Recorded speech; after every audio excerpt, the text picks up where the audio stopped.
Então, boa noite para quem veio chegando também, né, que eu não tinha visto, a dona Dulcineia, aqui de Miguel Pereira, a Regina, que está aqui no andar de cima, é, e a Raquel certamente com nosso irmão Valquir também. Muito boa noite para vocês. E quem mais está aqui também, né? Todos muito bem-vindos, nós já vamos começar, são 8h05. Nossa tarefa de hoje é um pouco atípica, né? Pensando no nosso contexto luterano, assim, brasileiro, a gente não costuma ler os livros apócrifos do Antigo Testamento, né? Não é algo muito comum de se fazer, embora eu até divulgando esse estudo, coloquei aquela notinha de Lutero, né? Que na Bíblia de Lutero, da década de 1530, tinha a tradução dos apócrifos do Antigo Testamento e ali estava uma notinha dizendo assim, olha, esses livros não são parte das Escrituras como os demais, mas são bons e úteis de se ler, né? Ou são úteis e bons de se ler, na verdade.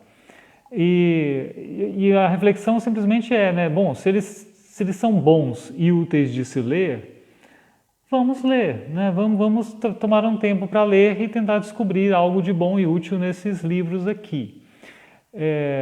Eu tentei, naquele último estudo que a gente fez aqui na terça passada, mostrar a partir de uma citação de Jerônimo, né, o grande tradutor da Vulgata, que esse posicionamento de Lutero, essa notinha na Bíblia ali, não era nada estranho, né? Não era nada novo, assim, uma invenção da cabeça dos reformadores. Não, era algo que já havia acontecido.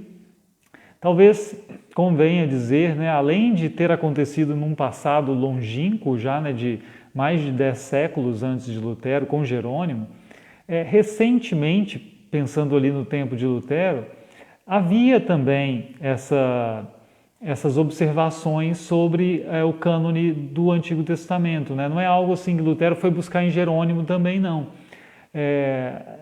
Antes de começar a Reforma, em 1517, morria o cardeal Ximenes, da região ali de Madrid, e ele tinha publicado uma Bíblia acadêmica, né? A primeira grande Bíblia acadêmica publicada, que era uma Bíblia poliglota, né? E nessa Bíblia poliglota ele deixava claro que não entendia os apócrifos do Antigo Testamento como canônicos, né? Um cardeal católico em pleno século XVI, né? Começando o século XVI. E anos mais tarde, já na década de 530, o cardeal, a gente chama ele de Caetano, né? O Carretano, que é um dominicano, ele também nega a canonicidade desses livros apócrifos do Antigo Testamento. Um cardeal católico que, por sinal, é um cardeal que discutiu com Lutero, né? No começo da Reforma ele foi enviado para tentar acabar com a Reforma. Ele, óbvio, ele discordava da Reforma em tudo, mas nessa questão, não é que ele concordasse com a Reforma, né? É que eu quero dizer com isso é que Lutero, nesse posicionamento, ele não está deixando de ser católico, né? Nesse sentido, porque pares dele, católicos, faziam a mesma coisa. Eu diria que é mais uma postura acadêmica, né, que condizia com o ambiente acadêmico do humanismo do que algo propriamente protestante, né? É isso que eu queria dizer naquele vídeo e complemento aqui então, né? Antes de começar já com a leitura mesmo, eu dou boa noite para Rose Schwingel, para o meu amigo Beto, que é daqui do Rio de Janeiro, né, daqui da região, e para o meu irmão Valquir também. Então vamos lá, Tobias, né? Eu dividi os dias aqui para a gente tratar de cada dia de um livro apócrifo, né? Nós chamamos apócrifos, né? Não é uma coisa luterana, como eu estou dizendo, nós chamamos apócrifos, vamos chamá-los assim. Primeiro dia nós vamos ler Tobias, o Tobias. Eu gosto muito do livro de Tobias, não sei se vocês já leram, né? Alguma pessoa aí pode ter tido curiosidade. Eu gosto muito de Tobias porque é uma narrativa que tem emoção, né? Não é um texto chato de ler, dá para fazer um filme, se preciso, bem divertido de Tobias, bem agitado, bem de ação. E tem ensinamentos que me parece que são úteis, né?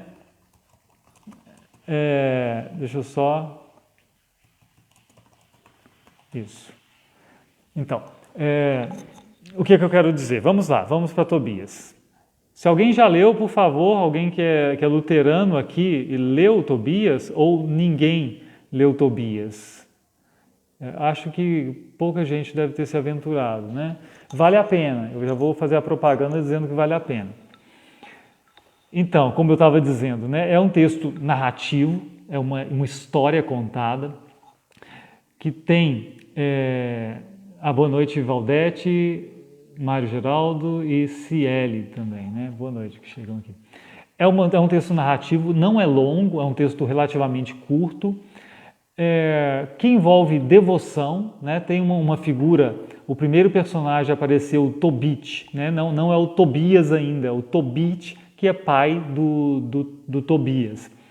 Ele é um sujeito devoto, assim, muito piedoso, e ali aparece alguma dificuldade, né, nessa narrativa, sempre para ter história, para ter desenvolvimento, tem que ter uma dificuldade, tem que ter algum problema acontecendo, e vai haver uma entrada em cena da providência divina. E aqui nós vamos ter elementos de aprendizado para a gente, né? Aparece a providência divina resolvendo o caso, abençoando o caminho das pessoas. Nesse meio tempo também vocês vão ver, tem um relacionamento romântico que acontece ali, né? Tem algo de romântico também, isso é bem bacana no livro. E tem uma cena de viagem também, que é um elemento que enriquece o texto e faz todo sentido para a construção ali.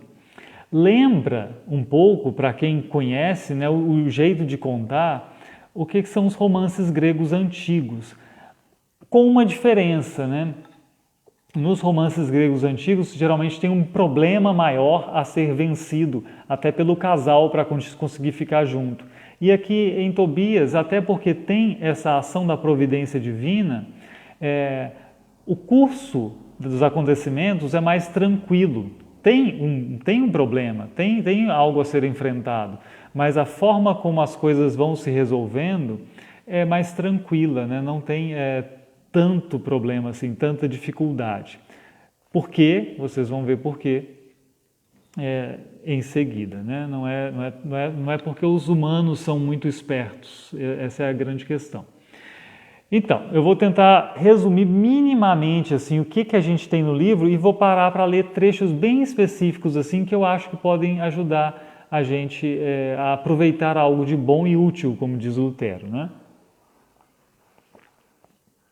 Logo no começo, Tobit, o pai de Tobias, ele se apresenta, né? Ele se mostra ali como uma pessoa piedosa, uma pessoa sábia, uma pessoa idosa já,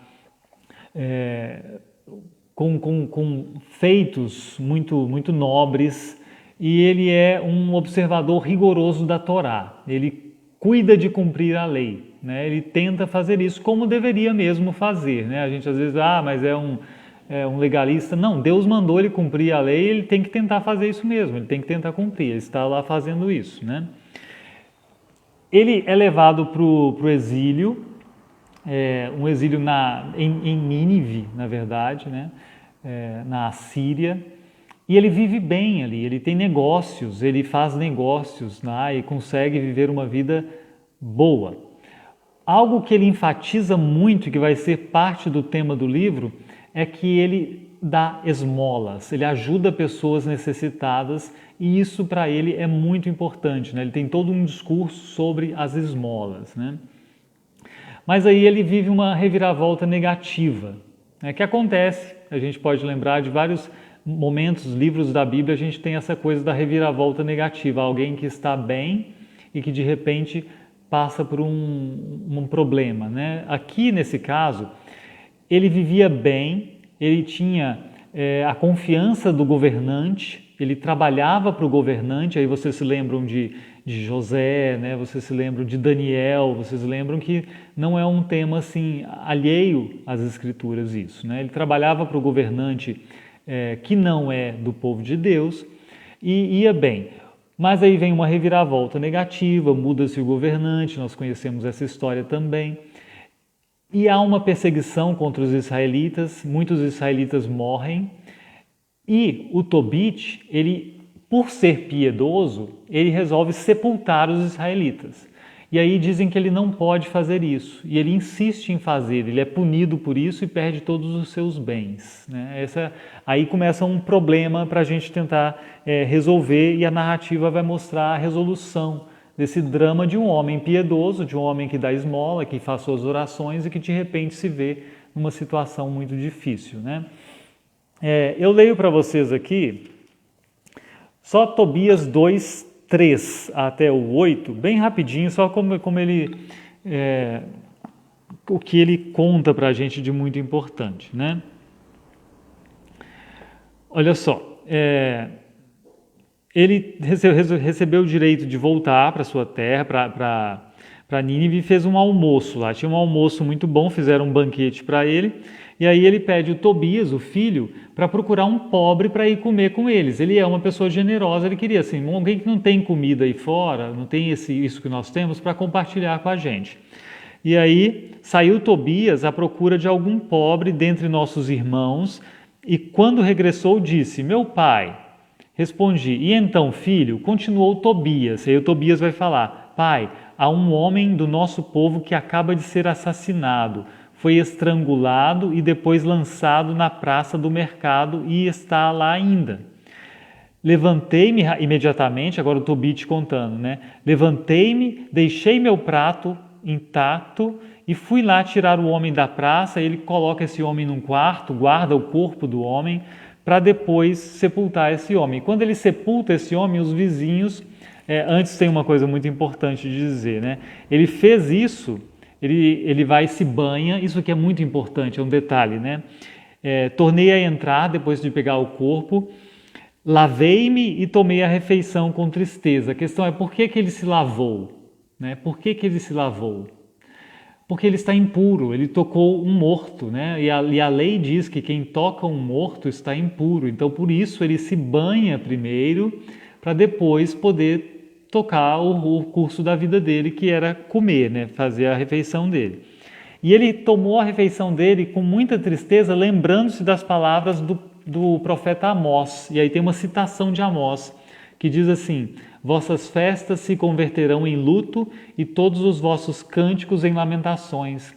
Ele estava vivendo um momento feliz, e aí ele tem que sepultar uma pessoa, ele tem esse momento de tristeza todo, e por isso ele lembra de Amós, né? E aqui eu já tinha dito que ele era alguém que observava a Torá, e agora eu digo mais, ele é alguém que sabe os profetas, né? Ele é alguém que valoriza o que os profetas deixaram. Esse é o Tobit, né? E aí depois ele chora, né? E depois do pôr do sol, quando fica escuro, ele vai sepultar, abre uma cova para sepultar esse irmão, entre aspas, do povo que foi assassinado, né? Os vizinhos então debocham dele e falam, ah lá, ele tinha sido punido por fazer isso e agora está fazendo de novo, né? Estava com medo e agora não está mais. Esse é o sujeito, né? Esse é o senhor da história, né? Um mais idoso, bem idoso, a gente vai ver isso também. Eu dou boa noite aqui para o Guilherme, que chegou. Muito boa noite. E aí eu comento assim, esse sujeito tão bom, o que vai acontecer com ele agora? Ele vai descansar no quintal da casa dele, imagina. E ele deita lá para descansar um pouco. E aí as coisas curiosas da história, né? Pardais estavam ali por cima e ele não viu. E o que os pardais fizeram?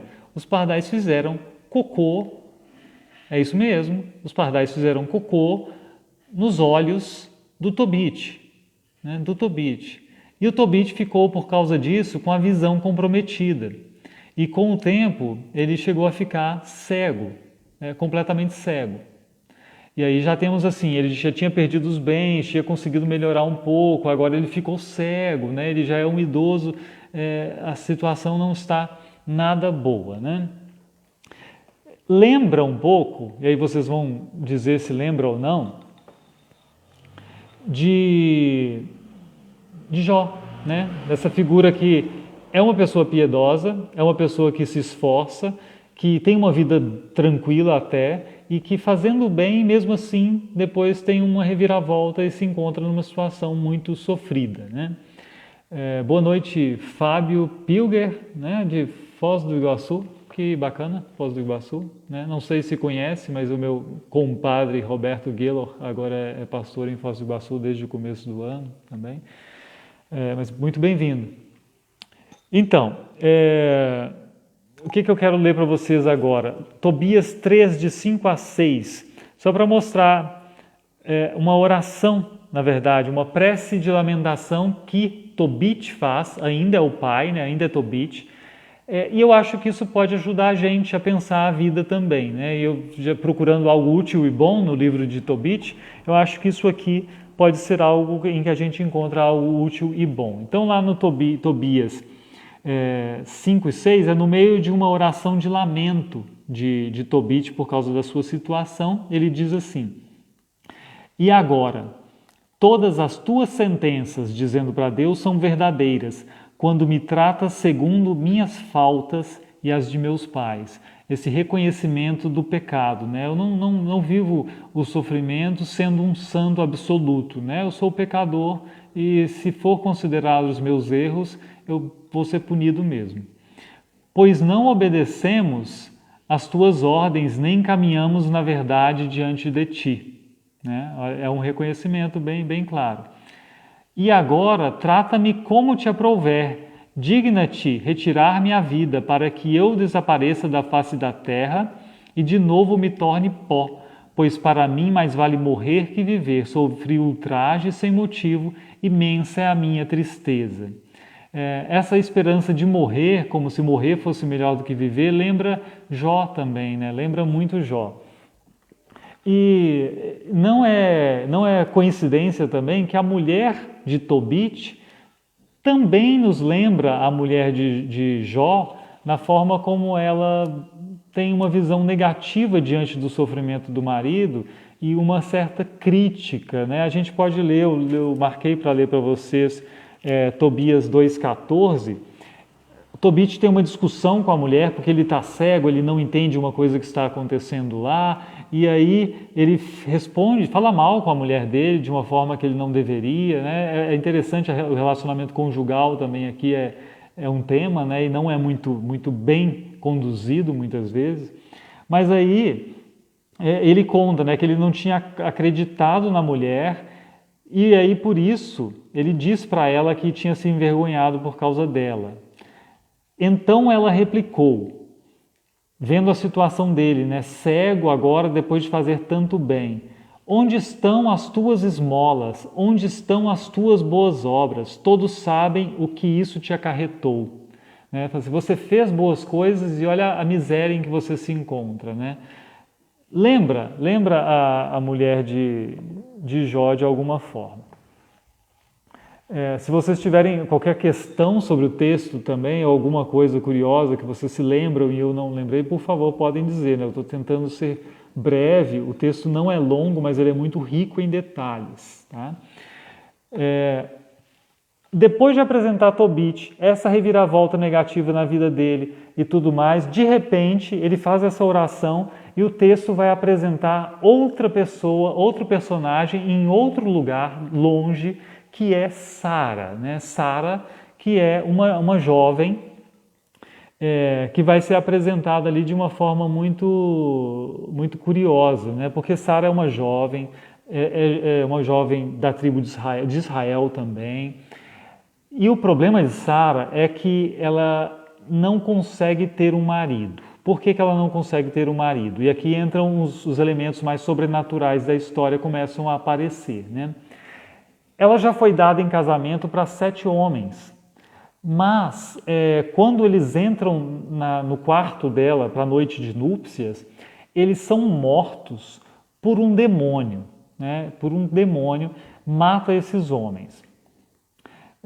E aí fica o drama dela, né? Ela permanece virgem e sem marido, né? E como que se resolve isso? Ela faz uma oração, né? Ela faz uma oração nesse dia aqui, muito bonita também, dizendo a Deus do sofrimento dela, né? Que ela está sofrendo ultrajes por causa da condição dela, que ela é uma mulher pura e tudo mais, e ela clama por solução da parte de Deus, né? Já perdi 7 maridos, porque deveria eu ainda viver? Se não te apraz, Senhor, dar-me a morte, olha-me com compaixão e não tenha eu que ouvir injúrias. Né? Ela também, assim, se for para ficar assim, é melhor morrer. Agora, se não quer que eu morra, então soluciona a minha situação.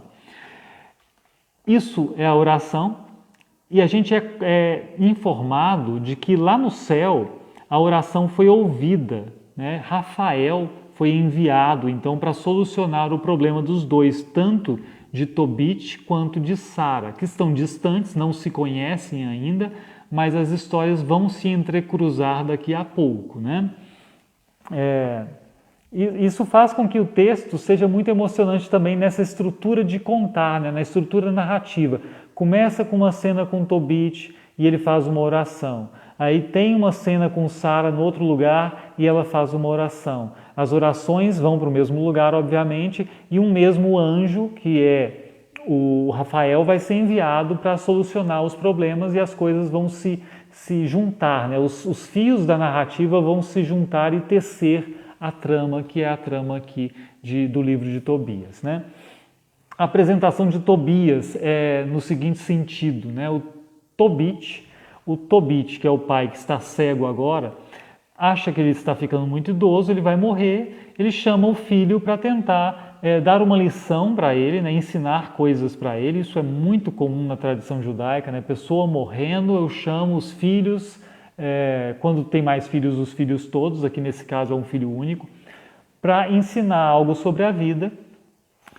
E aí ele dá uma missão para o Tobias, ir até um lugar em que ele morava antes, há anos atrás. Ele tinha deixado um dinheiro depositado, uns 10 talentos de prata, depositados com um parente lá.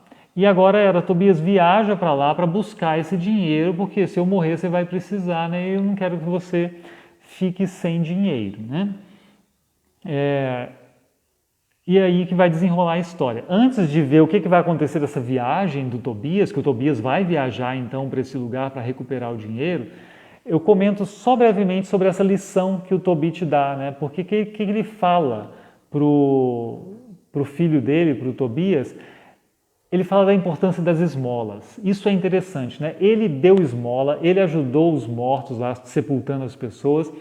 A esposa dele debochou dele por isso, ele chama o filho e fala, é importante. Né? Não importa, ele está falando, não importa a minha situação agora, é importante fazer esse bem, né? É importante dar as esmolas.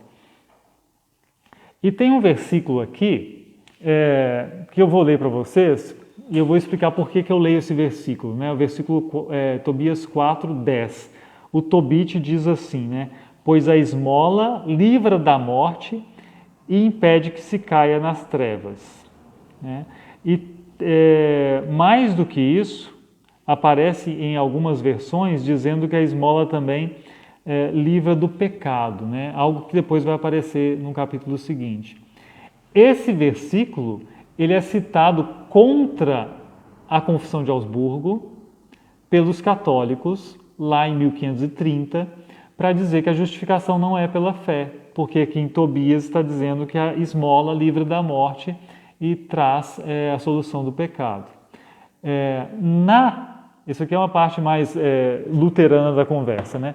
Na apologia da Confissão de Augsburgo, ou seja, na tréplica dos luteranos, depois que os católicos trazem esse argumento, o que o Melanchthon faz, né, que é o responsável por escrever a apologia da Confissão? Ele não discute, como eu disse antes, a canonicidade do livro, ele simplesmente vai dizer assim, vamos ler Tobias direito. E para ler Tobias direito ele vai ter o seguinte argumento. Olha, gente, na verdade, as esmolas aqui, elas são como se fossem o fruto, consequência da fé. Né? Primeiro você tem a fé e depois você tem as boas obras, inclusive as esmolas. Então, primeiro você tem a fé. O autor do livro estaria então sabendo disso, colocando a importância da prática das esmolas, mas não dizendo que elas, como ato desconectado do que está no coração, que é a fé, tivessem um efeito de salvar as pessoas. Não é ex opere operato, não é assim, faz isso, então você tem a consequência mecânica da salvação. Não, é porque o coração tem essa motivação e tem a fé.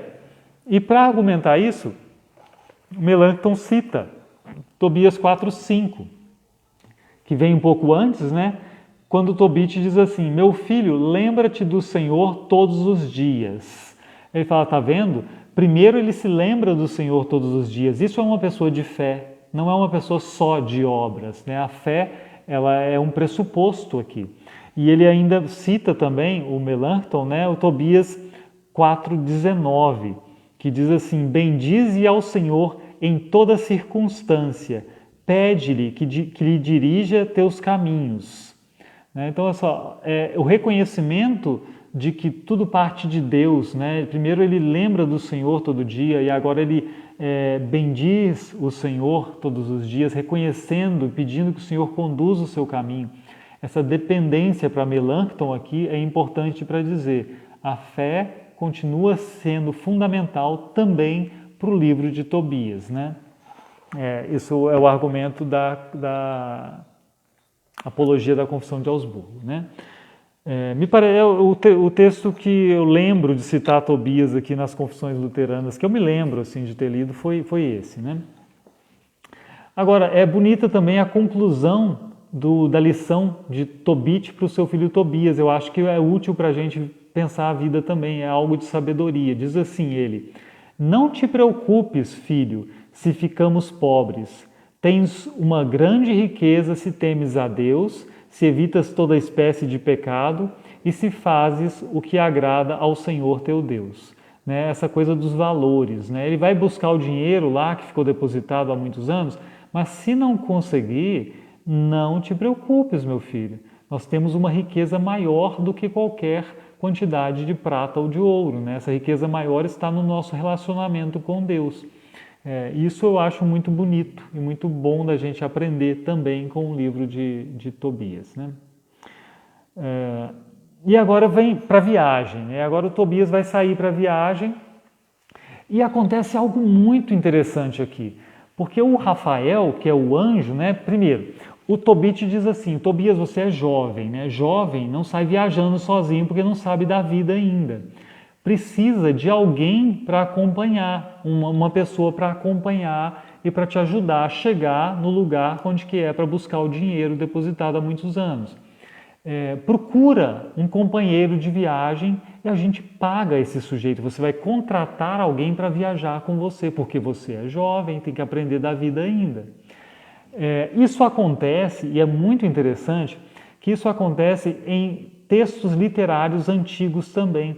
Um jovem, ele viaja e nessa viagem ele é formado, né? Ele tem experiências que formam para que ele amadureça, mas ele não viaja sozinho, ele precisa de um companheiro para ajudar nesse processo. Um texto muito antigo, né? Muito mais antigo e muito bonito é a Odisseia de Homero. Né? Na Odisseia de Homero, o Telêmaco, que é o filho de Odisseu, ele vai viajar para tentar ter notícias do pai também. E ele também precisa de alguém para ir junto dele, né? O Telêmaco lá na Odisseia. E o que acontece? Ele vai procurar um companheiro também. Agora veja a semelhança da coisa, né? Em Tobias, o Tobias vai procurar um companheiro. Quem que ele encontra para viajar com ele? Rafael, o anjo, que se disfarça de homem comum. Tudo bem? Ou seja, Rafael quer ir junto de Tobias até para ajudar Tobias em coisas que nenhum companheiro de viagem poderia ajudar sem ser um anjo. Rafael então entra na história disfarçado de homem, ele dá um nome falso para poder se passar por uma pessoa qualquer. Então Rafael vai viajar com Tobias. Na Odisseia de Homero, quem que viaja com o Telêmaco também não é um ser humano. Não é um ser humano. Na Odisseia de Homero, quem viaja com Telêmaco disfarçado de homem qualquer é a deusa Atena. né? Vê que curioso isso, né? Isso eu acho um elemento muito curioso do livro, e vale a pena pensar um pouco sobre isso, né? Há quem veja mais semelhanças entre a Odisseia e Tobias, né? Mas essa semelhança é clara, assim, é clara.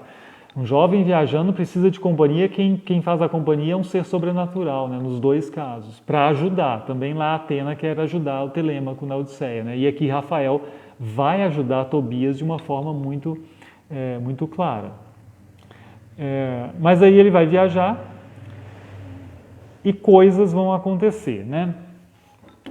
Tobias vai lavar o pé no rio Tigres, né, no rio Tigre.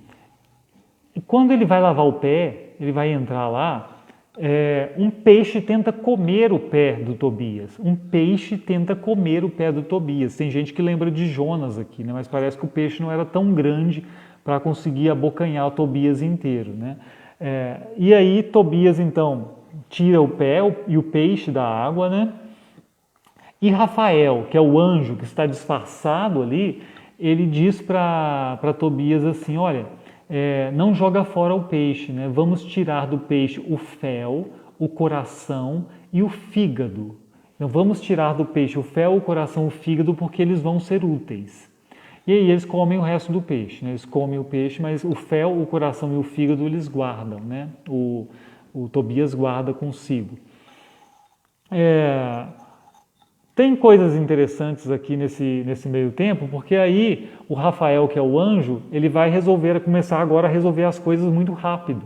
E ele vai dizer assim, olha, em vez de ir correndo lá pegar o dinheiro que foi depositado, que o seu pai mandou, vamos dar uma passada em outro lugar, porque tem ali uma moça chamada Sara, e agora a história da Sara se junta com a história do Tobias, e você pode tê-la como esposa, porque você é um parente próximo e ela é sua de acordo com a lei, né? Ela já teve um casamento frustrado e agora o pai dela tem a obrigação de te dá-la como esposa. Lembra da história de Ruth, por exemplo, né? Acontece exatamente isso com Ruth e o Boaz, né? E aí vamos lá então, você vai conhecê-la. O anjo fala da Sara de tal forma que o Tobias já fica apaixonado pela Sara sem conhecê-la, né? Mesmo relutante, meu pai está me esperando, eu tenho que buscar o dinheiro, não, mas ele fala dela assim, ele se apaixona e vamos para lá, né? O Rafael conta para ele o problema do demônio, o demônio que mata todo mundo que se casa com essa moça, né? Mas ele fala, eu tenho uma solução, para o demônio não te matar, você vai queimar o coração e o fígado do peixe, daquele peixe que tentou comer o seu pé, né? Para o demônio ser espantado. O demônio não gosta desse cheiro, esse cheiro afugenta o demônio, né? Então tudo vai dar muito certo, né? Tem algo estranho aqui, né? Porque ele diz que se o pai de Sara entregar Sara para ele, por causa da lei, ele é réu de morte, né? Da lei de Moisés. Não há uma referência na lei de Moisés que isso fosse um pecado que levasse à morte, né? Que ele fosse morto por isso, né? Por esse erro. Isso está lá em Tobias 6,13, mas é algo ocasional, assim. Então ele faz isso, né? Conforme as orientações de Rafael, ele vai casar com a moça, o homem entrega a moça para ser esposa, ele vai para a noite de núpcias rápido, não vai esperar nada. E aí ele queima lá o coração e o fígado do peixe e o demônio foge do cheiro, né? O demônio vai até o Egito, diz o texto, e Rafael, o anjo, segue o demônio e o acorrenta, né? São esses elementos sobrenaturais do texto, bem curiosos, né? Então, aí tem um elemento piedoso também que eu queria comentar com vocês, que eu acho importante. Tobias, além de queimar o coração e o fígado do peixe, também tinha sido orientado por Rafael a fazer uma oração. Quando eles estivessem deitados no leito de núpcias, levantem-se e façam uma oração clamando a Deus que afaste todo o mal de vocês. E ele faz isso, né? Ele se levanta com Sara, já no capítulo 8 nós estamos, não falta muito, tá? E eles fazem uma oração. no versículo 5 até o versículo 8. E ele diz uma oração assim muito bonita sobre casamento, né? Eu acho que o livro de Tobias serve para a gente pensar casamento também. E se pensar algo útil do livro, é útil para pensar o casamento. Ele diz assim na oração: Bendito sejas tu, Deus de nossos pais, bendito seja teu nome, por todos os séculos dos séculos. Bendigam-te os céus, a tua criação inteira, em todos os séculos. Tu criaste Adão e para ele criaste Eva, sua mulher, para ser o seu sustentáculo e amparo, e para que de ambos derivasse a raça humana. Tu mesmo disseste, não é bom que o homem fique só, façamos-lhe uma auxiliar semelhante a ele. Gênesis, né? Ele está apontando para o Gênesis na oração dele. E agora, não é por prazer que tomo esta minha irmã, mas com reta intenção. Digna-te ter piedade de mim e dela, e conduzir-nos juntos a uma idade avançada. E disseram em coro, né, a Sara e o Tobias, amém, amém. É bonita a oração, né? É bonita porque ele traz as escrituras para o texto da oração dele, para as palavras que ele fala com Deus, e dizendo, Deus, o Senhor criou o casamento, né, para ser assim. Por que permitir que a gente não viva isso? Por que permitir que o demônio se interponha e impeça o casamento de acontecer e de ser vivido da forma devida, né? É uma oração bem bonita. Tem um detalhe aqui, a Bíblia de Jerusalém que eu estou lendo traduziu por não é por prazer que eu me uno a esta minha irmã, né, minha parente. Prazer foi uma palavra, eu acho, muito branda que eles escolheram aqui, né? No texto grego, todos os textos gregos que nós temos de Tobias, aqui o termo é porneia, né? Que a gente se lembra bem. No Novo Testamento é traduzido por imoralidade sexual, né? E em latim, na Vulgata, é o que dá o luxúria em português, né? Esse luxúria. Non luxuriae causa, né? Não por causa de luxúria, não por causa, é por isso, não é por esse desejo desmedido por imoralidade, né? Não é só sexo, ele está dizendo de ver, não é só sexo aqui brutal, né? O negócio aqui o interesse que eu tenho no casamento é muito mais do que isso, diz o Tobias, né? Então a oração de Tobias eu acho outro elemento, né? Procurando coisas boas e úteis no livro de Tobias. Isso aqui me parece bom e útil, né? Encontro de casais, se tiver faltando texto bíblico para usar, não faz mal recorrer ao livro apócrifo de Tobias e aprender com eles alguma coisa, né? Não precisamos ter esse preconceito como se o livro, por ser apócrifo, fosse mal, né? Vocês veem que o texto de Tobias, ele dialoga com as escrituras o tempo todo, né? É um texto de uma pessoa também que queria servir a Deus, né? Negar que ele seja inspirado, isso é outro assunto, né? O fato mas não deixa de ser um texto bom. Deus escuta a oração e Deus permite que eles fiquem casados, né? O demônio não vai matar Tobias, né? A vitória lá está garantida, tranquilo. E o que acontece depois, né? Eles têm que retornar. Tem que retornar porque o pai dele está cego ainda. Um problema permanece. Ele vai combinar com Rafael, né? Para o Rafael ir lá buscar o dinheiro que foi depositado e voltar. Ele tem que ficar 14 dias na casa do sogro ainda. O sogro combinou isso com ele. Depois dos 14 dias, o sogro quer segurar Tobias mais um pouco. Tobias fala, não, eu não posso porque meu pai está me esperando. E ele vai embora da casa do sogro com metade dos bens do sogro. E o sogro tem bastante coisa, ou seja, Tobias vai bem de vida, né? Esse é o dote dele. Eu gosto disso aqui porque uma utilidade dos apócrifos é também que a gente perceba o contexto, o que aconteceu nessa história desse povo, né? E isso é muito real.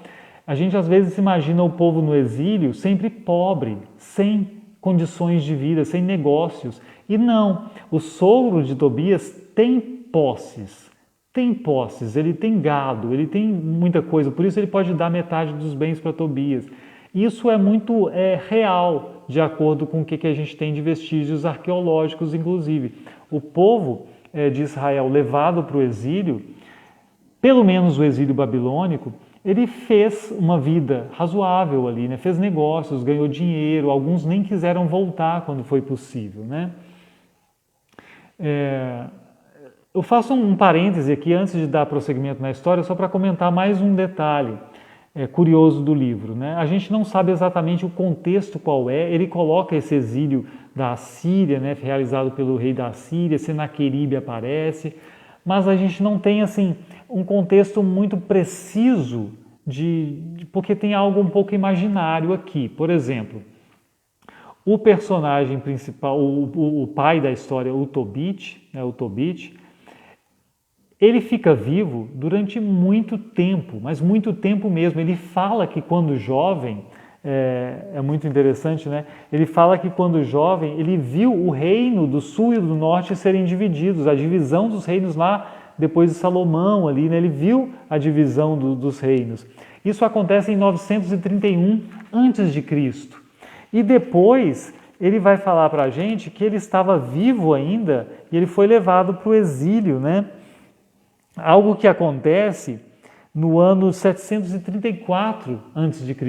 Ou seja, entre a juventude dele e agora, passaram-se 200 anos praticamente, né?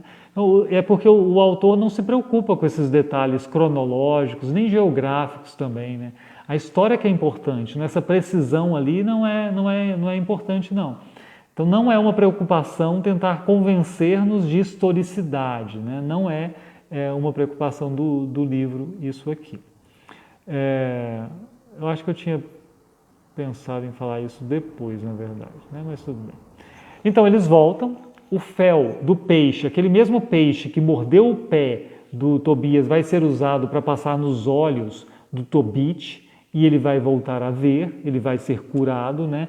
O texto aqui diz que como se caíram as escamas do olho dele, né? O termo não é o mesmo, se alguém pensou, utilizado lá em Atos para falar de Paulo, mas a cena lembra sim o que acontece com Paulo lá no livro de Atos, né? E a cura funciona, né? A cura do pai funciona muito bem. Depois, uma parte muito importante e legal do texto também é quando Rafael se revela. Rafael não vai ficar oculto como um ser humano qualquer até o final da narrativa. Em dado momento, ele se revela para Tobias e para Sara. E o que ele diz é muito interessante. Eu vou ler um trechinho para vocês aqui de Tobias 12, 11, né? 11 até 15. Olha só. Vou dizer-vos toda a verdade. O Rafael agora, né? Ele vai se revelar. Sem nada vos ocultar. Já vos ensinei que é conveniente manter oculto o segredo do rei, mas que é honroso apregoar as obras de Deus. Então ele vai apregoar as obras de Deus, revelando-se.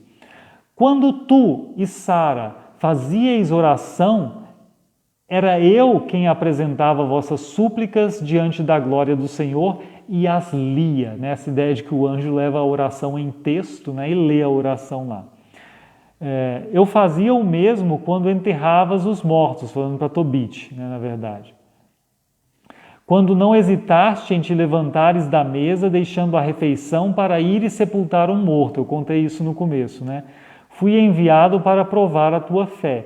E Deus enviou-me ao mesmo tempo para curar-te a ti e a tua nora Sara. Eu sou Rafael, um dos 7 anjos que estão sempre presentes e que têm acesso à glória do Senhor. O bonito aqui é que um tema do livro de Tobias, um tema muito importante, é a providência divina. É essa revelação de que apesar dos infortúnios, apesar das dificuldades, Deus disfarçadamente nos acompanha e cuida de nós, né? Apesar das pessoas até poderem debochar, Deus cuida do seu povo, né? Aqui na figura de Rafael, né, isso é muito claro, ele acompanha o Tobias na viagem, ele providencia o remédio, né? Aí é outra questão muito curiosa do livro.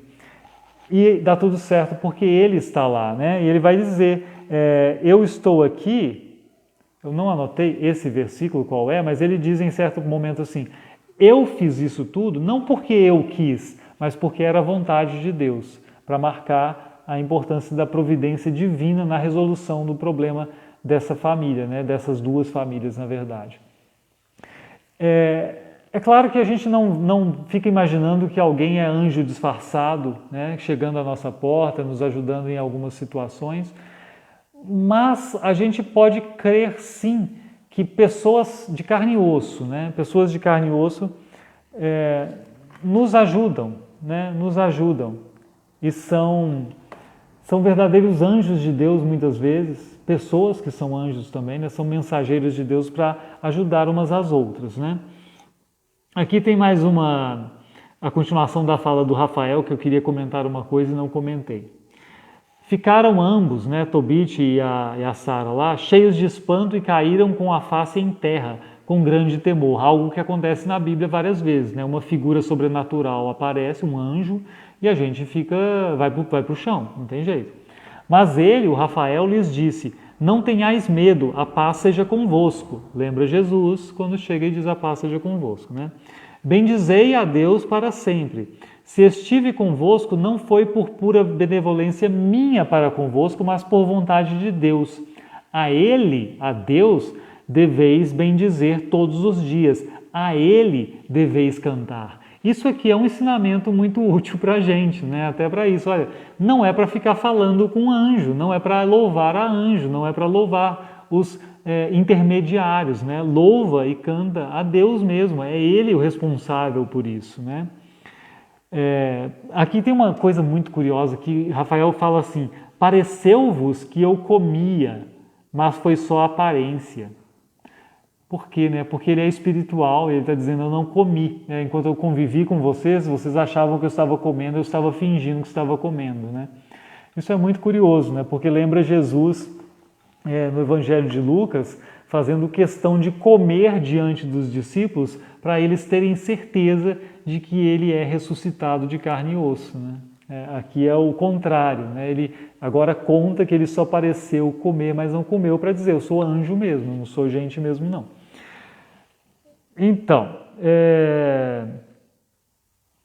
e aí ele vai voltar para Deus e ele diz assim: ponde por escrito tudo quanto vos aconteceu, né? Ou seja, a escrita do livro é mandada pelo Rafael, né? Pelo anjo.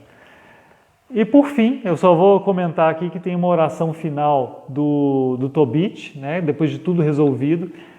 No capítulo 13 é só a oração do Tobit, uma longa oração que vai ocupar 2 páginas inteiras.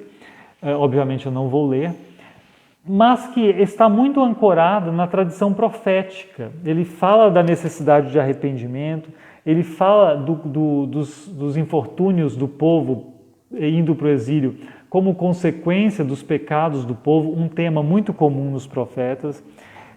Ele fala da necessidade de observar a vontade de Deus também, um tema muito constante, do poder de Deus, e termina falando de uma Jerusalém renovada, né, de uma realidade da terra de Deus transformada, né, com safiras e esmeraldas, né, as portas de Jerusalém serão construídas com safiras e esmeraldas, também ancorado na tradição profética, né, nessa esperança de um novo tempo que Deus faria se desencadear a partir do Messias, né? Aqui ele não fala do Messias claramente, isso a gente tem em outros textos proféticos, né? Mas então, isso tudo mostra para a gente como o livro está dialogando com a Torá, com os textos proféticos, a gente pode dizer com Jonas, me parece também com textos não bíblicos, né? A Odisseia me parece estar muito presente aqui. Existe essa questão das datas, né, do sujeito ter vivido mais de 200 anos, assim, numa época em que isso não é falado na Bíblia, né, nesse momento aqui, nesse contexto, as pessoas já vivem vidas de duração normal. Alguém pode pensar assim: é histórico isso? O livro de Tobias está contando algo que realmente aconteceu? Eu não gostaria de ter que responder essa pergunta, porque para mim, eu não sei o que vocês pensam, né? Talvez não seja histórico, né? Provavelmente desse jeito não, mas não deixa de ser verdadeiro, né? Não é acontecido, mas tem lições verdadeiras aqui que a gente aprende, né? Não é menos importante o livro por não ser histórico, é isso que eu estou dizendo. Ele tem o seu valor mesmo não sendo o registro de acontecimentos históricos acontecidos, né, realmente. Mas algo de que o que ele ensina sim, eu vou concordar com Lutero, que ele falou sobre os apócrifos, né, é útil e bom, se a gente souber usar. Se a gente souber usar, é um texto que guarda muitas coisas úteis e boas, né? Então, eu ia ler só mais um versículo, nem sei se faz sentido, mas é só para dizer que tem aqui em Tobias também um certo otimismo no exílio, né? Que a gente sempre vê o exílio só como se fosse miséria. Eu já comentei que o sogro de Tobias tinha uma condição financeira boa, né? Uma condição muito boa, então o exílio nem sempre significa penúria. E aqui em 13:7 tem uma coisa importante, né? Nessa oração, nessa grande oração, Tobias diz assim: quanto a mim, eu o celebro, falando de Deus, na terra do meu exílio. Publico sua força e sua grandeza à nação dos pecadores. Pecadores, voltai para ele, praticai a justiça em sua presença. Quem sabe ele vos será favorável e vos fará misericórdia. O interessante aqui ele vê uma utilidade em ele estar no exílio, né? E é uma utilidade de anunciar a vontade de Deus para pessoas que não tinham contato com a mensagem de Deus, né?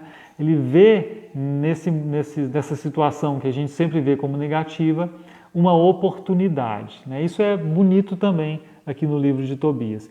E esse quem sabe ele vos será favorável e vos fará misericórdia, lembra o texto de Jonas pregando em Nínive.